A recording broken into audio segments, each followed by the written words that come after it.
दोस्तों, अगर आप कनाडा की पीआर अप्लाई करने के लिए प्लान कर रहे हो, तो इस वीडियो को आपको ध्यान से देखना चाहिए क्योंकि टाइम टाइम पे गवर्नमेंट के बहुत से अपडेट्स आते रहते हैं, पॉलिसी चेंज होती रहती है। क्या कुछ भविष्य में हो सकता है, उसके बारे में भी हमें कहीं ना कहीं टाइम टाइम पे डिस्कस करना चाहिए। और ये मेरी अपनी परसेप्शन है, ऐसा नहीं है कि जो मैं बोल रहा हूँ ये एग्जैक्ट वो चीज़ होती हुई दिखेगी। बट कहीं ना कहीं अगर मेरा जो एक्सपीरियंस रहा है उस लेवल पे अगर मैं बात करूँ तो चीज़ें हमें चेंज होती हुई दिखी हैं। जैसे कि अगर आप बात करोगे कि यहाँ पर हमें सीआरएस रैंकिंग देखने को मिल रही है। पहले टाइम पे अगर आप देखोगे यही सीआरएस स्कोर जो था वो 1200 के लेवल पे जाता हुआ दिख रहा था, कभी 900 के लेवल पे जा रहा था। इवन देखोगे जो जनरल कैटेगरी होती है उसमें ही बहुत हाई स्कोर जाता हुआ दिख रहा था। कैनेडियन एक्सपीरियंस क्लास की बात करोगे उसमें भी बहुत हाई स्कोर जाता था, लेकिन अभी कुछ टाइम से देखोगे तो हमें सीआरएस स्कोर नीचे जाता हुआ दिख रहा है। खासकर अगर आप कैटेगरी बेस्ड ऑक्यूपेशन में आपका ऑक्यूपेशन आता है, जो आप जॉब कर रहे हो, तो कहीं ना कहीं आपको बहुत ध्यान देना चाहिए। क्योंकि अगर आप ये सोच रहे हो कि आपका सीआरएस स्कोर तो नीचे है और मेरे सीआरएस स्कोर के अगर लेवल तक ये कट ऑफ जाता है तो ही हमें अप्लाई करना चाहिए, तो ये कहीं ना कहीं एक अपॉर्चुनिटी है जो आप मिस कर रहे हो। रीज़न क्या होता है कि अगर करंट टाइम पे जो सीआरएस है और आगे जो कट ऑफ आएगा, सपोज आपका सीआरएस स्कोर बन रहा है 425, और अगर आप चाहते हो कि सीआरएस 425 में आए तब मैं अप्लाई करने के लिए प्लान करूं, लेकिन जब ये 425 का सीआरएस आएगा तब कहीं ना कहीं उस पर इम्प्लीमेंट होगा tie break rule. Tie break rule उन पे लागू होगा जो लोग पहले से अप्लाई करके रखे हुए हैं, उन्हीं का तो आएगा ना, या तो जिसके बहुत ज़्यादा हाई पॉइंट होंगे, रिसेंट में अप्लाई कर रखा होगा उसके आएंगे। तो आपको पहले से अपनी एप्लीकेशन को फाइल करके रखना चाहिए।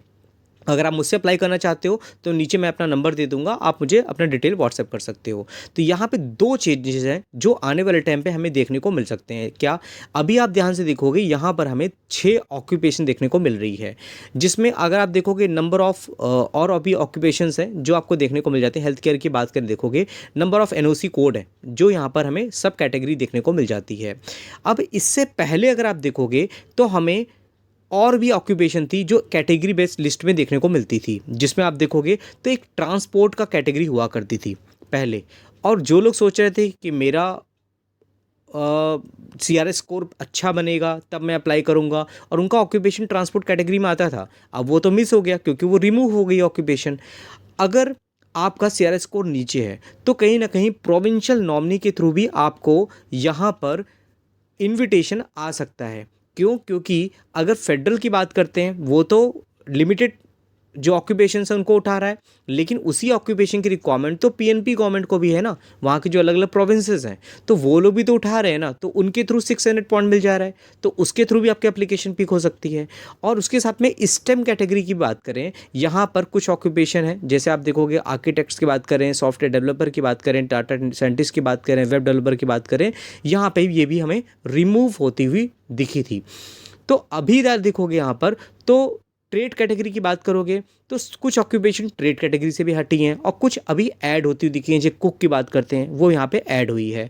तो ये जो अपडेट होते हुए दिखे थी फरवरी 2025 में हमें होते हुए दिखे थे, और आने वाले फरवरी में 2026 में हमें कुछ चीज़ें हटती हुई दिखेंगी और कुछ और चीज़ें ऐड होती हुई दिखेंगी। क्यों? क्योंकि जो लेबर मार्केट की रिक्वायरमेंट होती है उसके अकॉर्डिंग गवर्नमेंट डिसीजन लेती है और नए ऑक्यूपेशन को ऐड करती है, पुराने ऑक्यूपेशन को कुछ ना कुछ को हटा देती है। तो अगर आपको लगता है कि हेल्थ केयर में आपका प्रोफेशन आता है, एजुकेशन में आपका प्रोफेशन आता है, तो कहीं ना कहीं आपको आगे इनिशिएट लेना पड़ेगा और अप्लाई तो करना पड़ेगा। एक तो ये चीज़ था जो आपको ध्यान रखना चाहिए, भविष्य में ये चीज़ें हमें देखने को मिल सकती हैं। साथ ही साथ आपने अगर देखा है तो यहाँ पर जो सीआरएस रैंकिंग है वो हमें नीचे जाती हुई दिख रही है, जिसे 462 तक हमने एक्सपेक्ट नहीं किया था। अगर आप देखोगे तो हमने तो एक्सपेक्ट किया था, लेकिन ये लोग जो लोग अप्लाई करना चाह रहे हैं वो लोग नहीं सोच रहे थे कि 462 तक आ सकती है। क्यों? क्योंकि सीआरएस तो बहुत हाई में जा रहा था ना, और मैंने कई बार वीडियो बना बना के बताया था कि कट ऑफ नीचे जा सकता है। और अभी देखोगे कट ऑफ नीचे गया, 462 गया। ट्रेड का आप देखोगे तो ट्रेड में आपको देखने को मिल रहा है कि 505 है, लेकिन जो लोग यहाँ पर ट्रेड कैटेगरी में 1 साल से अप्लाई करके रखे थे, उसकी वजह से ज़्यादा उनके पास बैकलॉग था तो 505 भी गया। अभी जो नेक्स्ट ट्रेड का आएगा उसमें हो सकता है ये जो CRS स्कोर है वो हमें नीचे जाता हुआ दिखे, हो सकता है 465 तक चला जाए, 472 तक चला जाए। तो आप जब तक अप्लाई नहीं करोगे, एक सिस्टम में आओगे नहीं, तब तक आपको चीज़ों का पता ही नहीं चलेगा। और अगर सपोज़ आपका 465 रैंकिंग होती भी है, 470 भी होती है और कट ऑफ अगर आ गया तो आपका नंबर कैसे आएगा? आप तो सिर्फ सोच के ही रह जाओगे।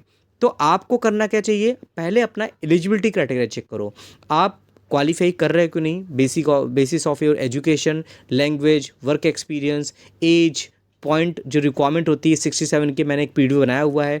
और आपने अभी तक नहीं देखा है तो आपको जरूर देखना चाहिए। देखो मेरे में अलग अलग वीडियोस आपको देखने मिल जाते हैं। देखो ये देखो है ये video, how to calculate Canada 67 point, बहुत इन्फॉर्मेटिव वीडियो, आपको जरूर देखना चाहिए। इवन अगर आप ऑस्ट्रेलिया भी अप्लाई करना चाहते हो, यहाँ पे 65 पॉइंट कैसे कैलकुलेट किया जाता है ये भी मैंने बताया।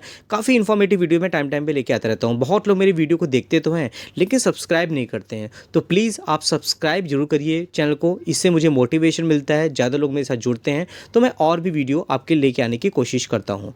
तो अगर आपका एलिजिबिलिटी क्राइटेरिया मैच करता है, आप मुझसे भी असेसमेंट करा सकते हो, मैंने नंबर दे रखा है ऑलरेडी। और जैसे स्टेप बाय स्टेप फॉलो होता है, पहले आपका एजुकेशन का क्रेडेंशियल होगा, उसके बाद आपका जो भी आइल्स का स्कोर होता है उसके बेसिस आपका केस फाइल होता है, उसके बाद प्रोविंशियल नॉमिनी कैटेगरी में अप्लाई किया जाता है। और बहुत लोग मुझसे पूछ रहे थे कि मेरा स्कोर CLB 9 नहीं है, CLB 9 नहीं है तो मैं अप्लाई अभी नहीं करूँगा। लेकिन अगर आपका CLB 6 भी होता है ना, CLB 7 भी होता है, CLB 6 भी होता है, तो कहीं ना कहीं सस्कैचुअन ऑक्यूपेशन डिमांड कैटेगरी होती है, वहाँ पे अगर CLB 6 है तो भी आपको पॉइंट मिलते हैं, CLB 7 है फिर भी आपको पॉइंट मिलते हैं।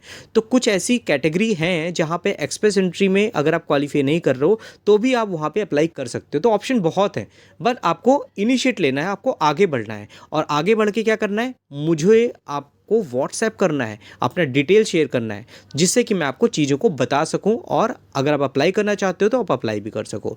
तो कंक्लूजन दोस्तों यही है कि जब तक आप एक स्टेप आगे नहीं बढ़ाओगे तब तक आप अपने गोल तक या डेस्टिनेशन तक नहीं पहुंचोगे। घर से निकलोगे तो ऑफिस तक पहुंचोगे, निकलोगे तभी तो पहुंचोगे।